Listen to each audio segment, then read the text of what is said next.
Bonsoir. En manchette ce soir, la 42e édition du Festival Western de Saint-Bruno-de-Guigues est officiellement débutée.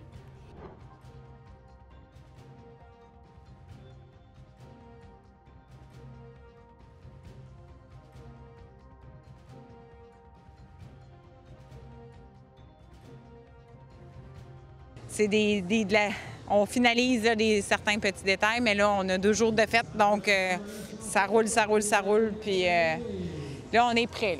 Là, rendu au jeudi, le festival peut commencer pour de vrai. Là. Une autre saison de softball se termine au Témiscamingue. Bien là, cette année, on a environ 3 nouvelles équipes là, qui se sont jointes à nous autres, dont une de Wenaway, vous, les Oursons, puis une nouvelle équipe, les Chums de Guigues. Et un taux de participation alarmant aux élections à Wenaway. Ici Colin Boucher et bienvenue à votre Info Témis. Tout d'abord, la Sûreté du Québec demande l'aide de la population afin de retrouver Jayden Penosway-Dumont, un adolescent de 17 ans porté disparu le 1er août dans le secteur de Val-d'Or. La SQ a des raisons de penser que celui-ci pourrait se trouver dans le secteur de Rouyn-Noranda. L'individu mesure 5 pieds 10 pouces, a les cheveux bruns et les yeux bruns. Toute personne ayant des renseignements concernant cette affaire est priée de contacter le 911. C'est un début pour le Festival Western de Guigues. C'est ce mardi qu'avait lieu le lancement officiel du festival alors que le traditionnel bingo western et le tournoi de pickleball avaient lieu. La présidente Roxane Savignac en avait long à dire sur cette édition à venir du festival. Roxane Savignac, présidente. Roxane, on est déjà jeudi ici au Festival Western. Une grosse semaine pour vous, le comité. Parle-moi un peu des préparatifs du festival en tant que tel. Les préparatifs du festival, ça bat son plein depuis la semaine passée. Dans le fond, on a le start majeur le jeudi passé. Dans le fond, toute l'installation des pancartes, justement des infrastructures sur le site. Début de semaine, là, c'était les containers, etc. Tout ce qui avait, les gros morceaux, dans le fond, ils ont été placés en début de semaine. Puis là, c'est seulement... on finalise là, certains petits détails, mais là, on a 2 jours de fête, donc ça roule. Puis là, on est prêt. Là, rendu au jeudi, le festival peut commencer pour de vrai. Là. Parle-moi un peu de l'implication ici à Saint-Bruno-de-Guigues, que ce soit des bénévoles ou des résidents en tant que tels. Est-ce que Saint-Bruno-de-Guigues est un bon village pour faire ce genre de festival? Saint-Bruno-de-Guigues est exceptionnel pour l'implication. Autant, justement, comme tu disais, là, les citoyens et tout ça, ils s'impliquent. Tout le monde met la main à la pâte, comme je dis. Là, nos journées d'installation, on a plein de gens qui se mobilisent. Puis même d'année après année, il y a des tâches. Bon, il y en a un qui, il se met ses décorations dans le village. L'autre va faire la tournée de poubelles. Il y a des dames qui font du ménage. Puis aussi, tu sais, même leur propriété, les gens décorent, ils sont fiers là, de... Parle-moi un peu de la programmation en cet été 2025. Est-ce qu'il y a quelque chose qui a changé ou est-ce que c'est du pareil au même un peu pour le festival? Bien, on rajoute toujours des petits twists un petit peu partout. Mardi, on a rajouté du pickleball. Le tournoi de washer, c'est une nouveauté de l'année passée.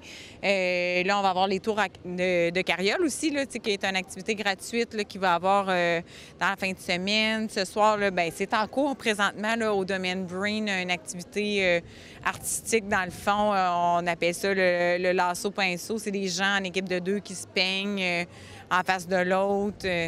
Puis on utilise notre site historique du village. On va avoir dimanche aussi la Fureur Country, qui est une nouvelle activité. Les gens sont pour les équipes, c'est des quiz, etc. Donc, on essaie toujours d'apporter des petites choses nouvelles là, pour divertir les gens, faire un petit wow de plus. On a un peu des classiques de ce festival western, que ce soit le rodéo professionnel ou la monte de chevaux sauvages. Est-ce que c'est encore des choses qui vont revenir cette année? Absolument. Dans le fond, du niveau des rodéos professionnels, on a les disciplines qui sont toujours là, les chevaux sauvages, les taureaux, etc., le gymkhana là-dedans à travers ça. C'est sûr que ça bouge pas. Le spectacle, par contre, qu'on soit là le vendredi ou le samedi, c'est sûr qu'il n'est pas le même parce que les compétiteurs, dans le fond, sont agencés avec des animaux différents. C'est des tirages au sort, donc c'est jamais la même personne avec le même taureau ou quoi que ce soit. Donc, puis d'un soir à l'autre, les compétiteurs du vendredi ne sont pas les mêmes que le compétiteur du samedi, donc c'est des spectacles nouveaux à tous les jours, dans le fond. Peux-tu me parler un peu de la programmation musicale ici à Saint-Bruno de Guigue? Je pense qu'on est allé vraiment avec une palette assez variée d'artistes. Oui, on est allé toucher à toutes les cordes, là, dans le fond. On est allé dans le country franco avec Francis de Grandpré, qui d'ailleurs est en train de s'installer, il va faire les tests de son.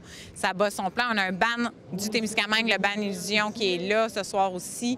Ensuite, on va aller chercher un autre créneau, dans le fond, avec David Pinault, là, qui vient... C'est quasiment un comédien, beaucoup de mise en scène, des tunes de bière très festives pour faire relever la foule. Ensuite, on poursuit dans le country anglo avec une vedette qui monte là, de plus en plus avec Rick Duff. Rick Duff aussi qui va être en signature d'autographe demain chez Automobile Paquin dans l'après-midi. Tu sais, tantôt, on parlait des résidents. Bien, les entreprises aussi embarquent dans le festival Automobile Paquin, fait un événement Ranger. Rick Duff, il y a une chanson qui s'appelle Ford Ranger. On a fait un lien là-dessus. Let's go. Les autres qui ont embarqué, ils ont sauté là-dedans à pieds joints. Fait que c'est le fun. Samedi, on a un nouveau concept aussi avec la broche à foin, le dueling piano. Ils prennent les demandes spéciales des gens dans la salle. Ils jouent vos tunes que vous voulez. Ils participent. Le public est vraiment inclus dans le spectacle. Et on clôt, dans le fond, le samedi soir avec un hommage à Chris Stapleton avec le band Tennessee Whiskey. On a les chapiteaux extérieurs aussi, c'est pas fini.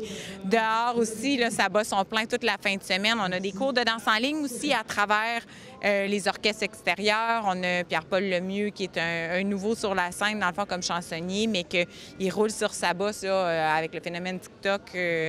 Ça roule, donc ça va être sa première expérience en festival ici du côté de Guigue. On a Roos qui est un groupe de Kipawa. Le dimanche, on a Cat et les Boomers qui est un groupe de gens de Guigue avec des amis aussi qui vont faire ça va être le dimanche avant midi. Puis on a la famille Souci aussi qui font plein de covers. Donc, il y a possibilité de festoyer à l'extérieur autant qu'à l'intérieur. En terminant, est-ce que tu peux me parler un peu des activités qui se déroulent autour du Festival Western, que ce soit les commerçants ici qui s'installent sur la rue Piché ou même la zone familiale là, des Jardins? Oui, on a la zone familiale des Jardins. Il y a un taureau mécanique qui arrive aussi dans la fin de semaine. Comme j'ai dit, les entreprises, des Jardins, ils ont pris le créneau famille, etc. Donc, on va avoir les jeux gonflables aussi qui vont être là pendant 3 jours de temps. Il va y avoir des petites courses à relais pour les enfants. Il y a des aires aussi que les enfants, des petites aires de repos. On a des spots d'ombre aussi. C'est important de penser aux gens là, qui passent les journées ici. Puis il annonce très chaud, donc c'est important de faire sûr que tout le monde a de la nourriture, des breuvages, etc. Sur les lieux. En terminant, Roxane, qu'est-ce qu'on s'attend ici au Festival Western dans cette édition 2025 qui débute pas officiellement ce soir, mais le gros du festival débute ce soir, je dirais? Bien, comme toujours, moi, je pense qu'on va avoir une ambiance qui va être assez enlevante. Tu sais, les gens participent, puis quand ils participent à une activité, ils vont all-in, excusez l'anglicisme, mais tu sais, au niveau de la foule des rodéos, autant dans la salle là, pour les spectacles, les gens participent, sont dedans, sont heureux d'être ici. Je pense que c'est ce qui se ressent le plus possible. Merci, Roxane. Merci, Colin. C'est un bilan désastreux qui attendait les policiers alors que les vacances de la construction se terminent. Durant ces 2 semaines, c'est 38 décès qui ont eu lieu sur nos routes québécoises. L'an dernier, ce chiffre s'arrêtait à 13. La Sûreté du Québec mentionne les distractions au volant, le non-respect des limites de vitesse et le non-respect des règles de sécurité comme principale cause de ces accidents. En Abitibi-Témiscamingue, c'est une seule collision mortelle qui a eu lieu durant cette période. Une autre saison de softball prend fin alors que la Ligue de softball du Témiscamingue dispute ses derniers matchs de la saison régulière. Une occasion pour en tirer un bilan sur les changements et nouvelles réglementations que la Ligue a connues. Entrevue avec le président de la Ligue, Sébastien Clich-Chirois. Bonjour, je m'appelle Sébastien Clich-Chirois, je suis le représentant pour la Ligue de softball du Témiscamingue. Sébastien, une grosse saison qui se termine déjà pour la Ligue de softball Témiscamingue. Peux-tu me parler un peu des changements qui sont été là au cours de la première année? Bien là, cette année, on a environ 3 nouvelles équipes là, qui se sont jointes à nous autres, dont une de Wenaway, vous les Oursons, puis une nouvelle équipe, les Chums de Guigue. Sinon, à quoi ça ressemblait les séries éliminatoires dans la Ligue? Bien là, il va y avoir 6 équipes on est 11 équipes présentement dans la Ligue, ça veut dire les 6 premières équipes vont s'en aller dans le A, puis on va faire une série éliminatoire pour le A. Puis les 5 autres vont aller dans le B pour faire une série qui va commencer le 18 août, la semaine du 18 août. À quoi ça ressemble le portrait des équipes qui sont là? Ben là, présentement, il y a nous autres puis Mikinak qui sont dans le top. Après ça, je dirais les Braves, mais je peux pas m'enligner, là, je ne le sais pas par cœur. Là. Mais les Braves avec H. Godette, puis sûrement les Chums, ou vous autres si vous décidez de clutcher un peu. Là. Sinon, comment est-ce que on a aimé ça cette saison-ci? Ça a bien été concernant les tournois, là, surtout de mi et de début de saison. Ben oui, on a eu une belle saison. On a eu un beau tournoi à Lorrainville en début de saison par les Soft Girls. On a eu un tournoi orthodoxe à Lorrainville en juillet avec l'équipe de Kathleen et les Témis. Deux beaux tournois bien organisés. On pense encore organiser ça l'année prochaine pour toi, Sébastien? C'est sûr que moi, comme j'ai dit, on est 11 dans l'équipe, c'est pas moi qui prends les décisions. On se réunit en comité, puis quand il y a des décisions à prendre, on prend un vote, puis c'est nous autres mêmes. Là. Je suis pour la majorité, puis pas pour la dictature. En terminant, si tu avais des favoris pour la saison, si tu avais une équipe que tu prédirais la victoire, tu donnerais ça à qui pour le côté féminin et masculin?